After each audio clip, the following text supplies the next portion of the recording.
At nghynrair y gogledd, lle roedd 2 o gyn-glybiau'r uwch gyngred yn cyfarfod Conwy erbyn Porthmadog. Y tîm cartra gafodd y gorau'r hanner cynta, John Littlemore yn agos, ac yna mae Caffri'n creu wîland, ond y cefnogwyr ddim yn meddwl llawar o ergu dros y trawst. Craig Whelan oedd â chyfle gorau'r hanner I Conwy, ond heibio'r nodd yr aeth I. Ac yna roedd y gêm yn stori wahanol iawn yn yr ail hanner. Kai Jones gynt o Gynarfon oedd y cyntaf I geisio curo Bradley Farah yn y gol I Conwy, ond arbediad da gan y golwr 2 ar 15 oed. Fe ddaeth y dili wrth I chwarter awr ola'r gêm gyrraedd. Rhys Alun Williams yn torri'n glir o bas i'r Maxwell, ond Farah yn gwneud yn wych I gicio'r bel oddi ar bodiau draed.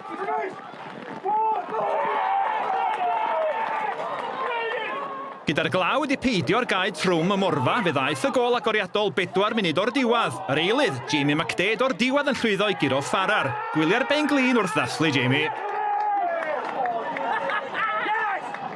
Yn y drydedd funud ychwanegol, pas hyfryd Stuart Rogers yn creu cyfle arall a McDade yn rhwydo eto. 2 gol yn y 5 munud ola, a Port ar ei ffordd adra i'r traeth gyda'r 3 phwynt, a phawb yn hapus iawn I byd.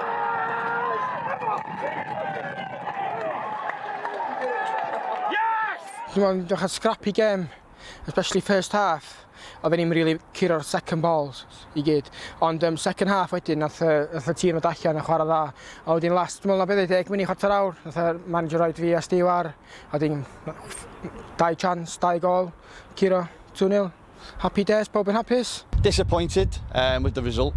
Not the performance, to be honest, probably spells our best football that I've seen us play since I've been here. I think we've won games and played worse than that today. So yeah, disappointing. I think Porthmadog will be happy with that result, getting the 3 points. Yeah.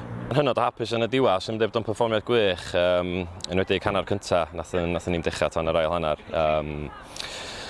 Llawn clod I Conwy, lle hanner cynta nathon nhw'n neud un anodd I ni. Oedden ni'n disgwyl gêm calad, yn dod yma, maen nhw wedi bod ar rhediad reit da, maen nhw wedi cyrraedd 3 allan o 4 dwytha.